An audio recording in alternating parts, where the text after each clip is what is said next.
Welcome back, everybody. Welcome back to the Hype Mind. I'm Bear.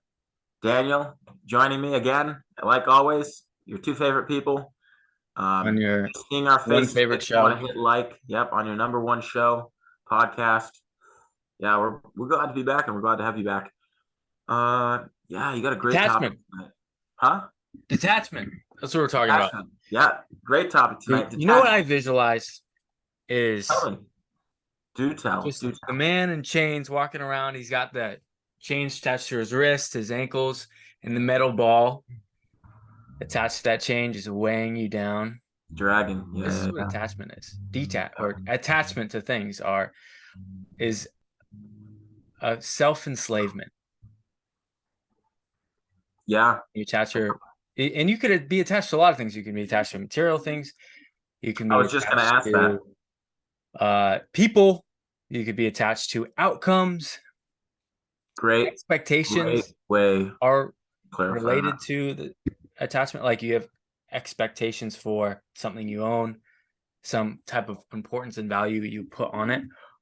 Really, I think it actually deprives you of being in the moment and actually appreciating things.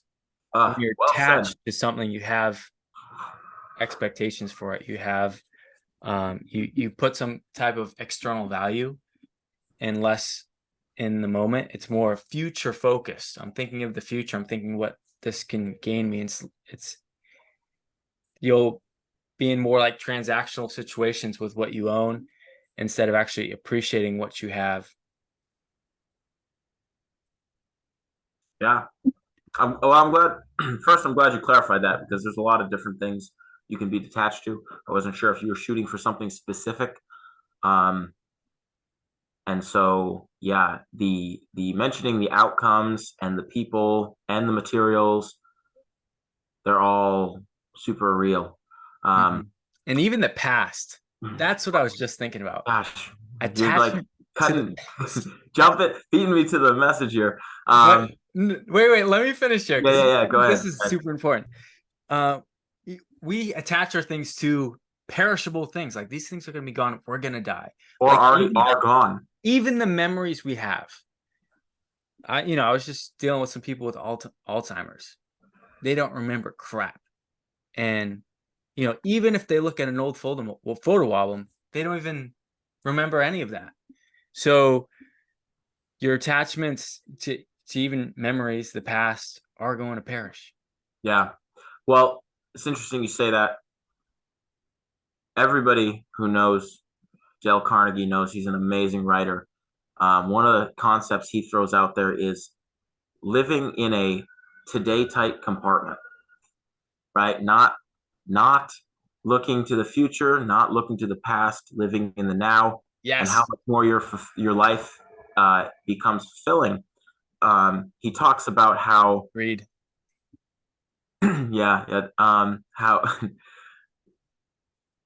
How you just shot down my plane of thought here. He talks about how what happens. Dude, I just lost it. It's so gone. Okay, whatever. Anyway, right. Phenomenal. Because we do get caught up. One of the ways we get attached is we get caught up on outcomes. We get caught up on what happened in the past. We get caught up on what's going to happen tomorrow. Yes. That's what he said, right? Live as if today's the last day of your life. Tomorrow you're dead. Who gives a crap about tomorrow, right? If you're dead tomorrow, then the past doesn't matter either, right? No, it does not. You know, and this is kind of the same message that Tate puts out there too, that I really like, right? Like, what do you need to do now? You need to be working if you're a dude, specifically men, right? But in general, people, you need to be focusing on what needs to be taken care of now. Maybe it's just kicking back and living in the present moment. And maybe that means you need to like step away because you're having a really hard time letting go of the past or some possession or some person or something. But yeah. Exactly. Be able to let go. Be able to live right now and let go of the things you're holding on to. the interesting thing about attachment it just drags you down. It's so it just You said it. swallows you whole. It really does. It's horrible. It Uh, does. you know, I can't remember what it was. It was like an article of clothing or something, and I was like, why am I so attached to this? Who gives a crap? Like, give it away. You don't like, Hmm. it's like all the things that I thought were important clothes wise. A year ago, I'm getting rid of and replacing with better clothes that I think are better now. And like in a year, I'm going to be laughing at that with a totally different wardrobe style, probably. Um, and the same thing for people. I know people I've been super attached to, and now I look back and I laugh and I think that wasn't as hard as I thought it was. Getting rid of people I didn't need in my life. Hmm. Um, Yeah, and no, it's amazing. We link a certain part of our identity with something yes, to say identity it's and emotion. valuable and important when it just basically enslaves us to kind of sort of, I mean, it's hard to say this with material things, but like I extract would say it things with out of that it. too. Because you Uh, you you link that identity with the material things too. You're like, no, this hoodie or the emotion, right? It's either identity or emotion. You're like, this hoodie is like, oh, it came from this person, or it's my favorite hoodie, it's or like I special. personally made it, yada yada yada, right? And it kind of all ties into your ego at the end of the day. It's like, well, I mean, and that's irrelevant, right? You should kill your ego. Actually, I heard something that opposed that, which was interesting. We'll have to discuss that later. The importance of having an ego, but yeah, it's you know 9 out of 10 times when you're experiencing that attachment, it's an emotion or it's a what was the first one you said? Identity. It's identity. Um, Hmm. you're identifying yourself with it, Right. And and you're basically all you have to giving do it is the change your lead story. in your Get life. get rid of that identity, change your story, and whole new right. Like that's the beautiful approach Tony Robbins always stressed was changing your story and all of a sudden, you Mhm. couldn't care less anymore. And so, like, yeah. But you want to talk about the downsides to this, or because Yeah, you yeah. haven't I just touched too wanted much to of it? add, it's kind of like, dependence and independence. Like you're also giving like power and attention away to things that don't matter. And you basically give it the lead instead of your authentic self right now. Yeah, And just to emphasize the enslavement part, when you get rid of something or something's taken away from you, whether it's voluntary, involuntary, some of the things that are gone, you have a sense of freedom because you had an attachment before. Now you can't because it's gone. And so you feel weight lifted off of your shoulders. Like this is what this does to you is it weighs you down. yeah. You could definitely But feel that. what's interesting is this is all within your control, and it's you doing it to yourself, right? Um, Probably, I'd have to say it's my favorite quote only because it's the one I remember like nuts. Nothing exterior to your mind can affect you should you choose to let it not. Should you choose to not let it affect you, right? And the same idea goes with attachment. If you're being impacted by the importance of like an article of clothing or a person, it's because you're choosing to let something exterior. It's an article of clothing. It's not part of your body. It's not part of your mind. It's not part of your soul. I mean, it is because you're letting it become part of your story, your mind, whatever. Um, Hmm.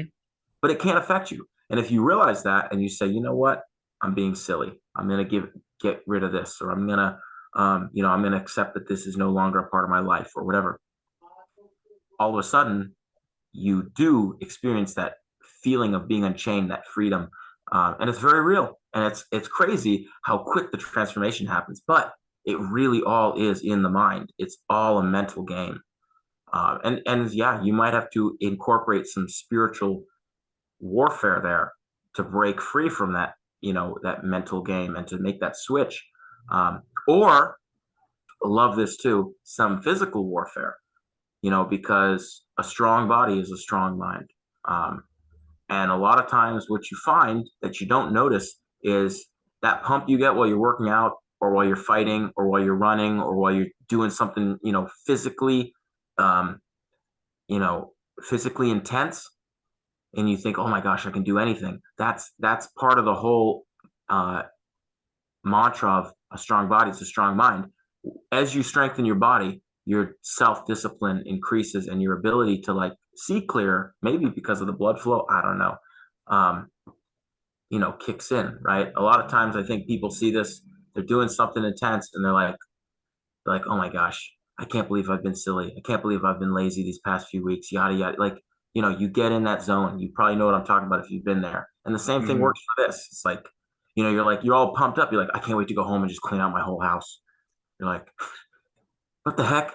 What's going on? Right. So, whatever it takes, right? But first, knowing it's a mental battle. Two, knowing how to incorporate the spiritual warfare side, the physical warfare side to win the battle if you're really struggling, because it really can be a burden, like Dan was Absolutely. talking about. I've seen it turn people's lives into shit shows. Yes, yes. I've You turned my life into a shit show. right, but the stuff you own ends up owning you. I've seen it in personal people's lives. It's it's pretty bad. It can Yeah. get to that point where the stuff you own dictates your life, and And that's noticing all that matters. when that's happening is important too. Noticing that you're struggling to let go of things is important. And you can nip it off at the butt, as they say. You can be like, okay, I'm way too attached to this or that or this person or that thing or this response or whatever. Mhm. What do I need to do to make sure this doesn't get out of control? Right. It's part of like the hoarding mindset. I gotta keep everything. I need to identify with everything I own. Um, And I would I say guess it's could be also part of the. keep going. You go. I would say it's also part of the the just general not being attached to things, letting go, living freely, living openly mindset, where you're like, I don't need this. I don't need this in my life. Like right now, what's important is the present moment. I've bought one here. I've obtained this object. I've purchased this thing yesterday. I can do it tomorrow again if I need to. Like I've done it once, I can do it twice. So, and so being able to, like, my car's a great example. I love driving cars. It's like, but if I get in a crash, I get in a crash. I'll buy another. Like, do I Mhm. love my car? Yes. Could I buy another? Yes. Yeah. So This is a great opportunity to really prioritize what is freaking important in your life and right. what isn't. And reminding yourself that Separate you can fix something, either. even if you don't know how to, and all that good stuff. All good. That's Anything it. else? That's all, dude. That's it. Peace, guys. Peace. Peace. Well, I'm gonna actually Come on. last thing I just read like paraphrase it, but basically they said that the older you get, the less you should need or own. And I thought that was Well, that's really not working very, out in America. yeah, that was very inspiring to hear. Yeah. Yeah. Anyways, thanks for watching. So every day you should have one less thing because you're getting older. No, I'm just kidding. Peace. Peace.